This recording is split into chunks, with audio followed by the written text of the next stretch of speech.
প্রথম ধাপের যে নির্বাচন, যেটা দিরা এবং সাল্লায় হয়েছিল, সেটা ছিল ধান কাটার মৌসুম একবারে, যে সময় আমরা মারাই এবং শুকানোর সময় ছিল, সেই জন্য পার্সেন্টেজটা একটু কম আমরা লক্ষ্য করেছি। কিন্তু আজকের যে উপস্থিতিটা, এটা আশাতীত।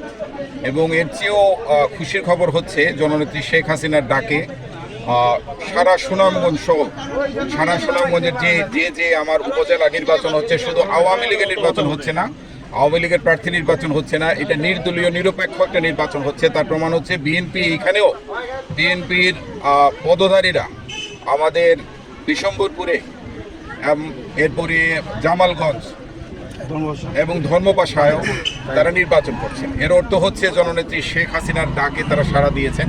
সেই জন্য যারা আজকে নির্বাচিত হবেন এবং নির্বাচনে অংশগ্রহণ করেছেন, অগ্রিম তাদেরকে আমি শুভেচ্ছা জানাচ্ছি, ধন্যবাদ জানাচ্ছি, কৃতজ্ঞতা প্রকাশ করছি যে জননেত্রী শেখ হাসিনা শুধু আওয়ামী লীগের নেতা নয়, উনি হচ্ছেন আপামর দলমত নির্বিশেষে বাংলাদেশের নেতা। সেজন্য বাংলাদেশের মানুষ সবাই একত্রিত হয়ে ভোটে অংশগ্রহণ করছেন এবং ভোট দিতে কেন্দ্রে কেন্দ্রে ছুটে যাচ্ছে। আমাদের আশা এর চেয়ে ভালো উপস্থিতি আমরা দেখতে পাবো এবং আমরা কাজ করছি সেইভাবেই। আমরা লিফলেট বিতরণ করছি, মানুষকে উদ্বুদ্ধ করছি যে জনগণের প্রতিনিধি জনগণই নির্বাচিত করবেন। যাকে ভোট দিয়ে তাদের ইচ্ছা, যাকে ভালো লাগে তারা তাকেই নির্বাচিত করবেন।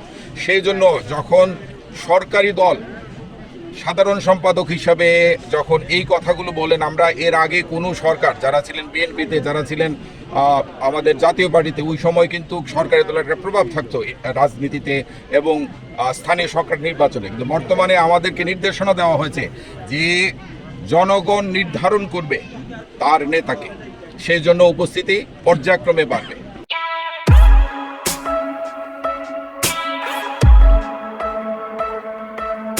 Thank you.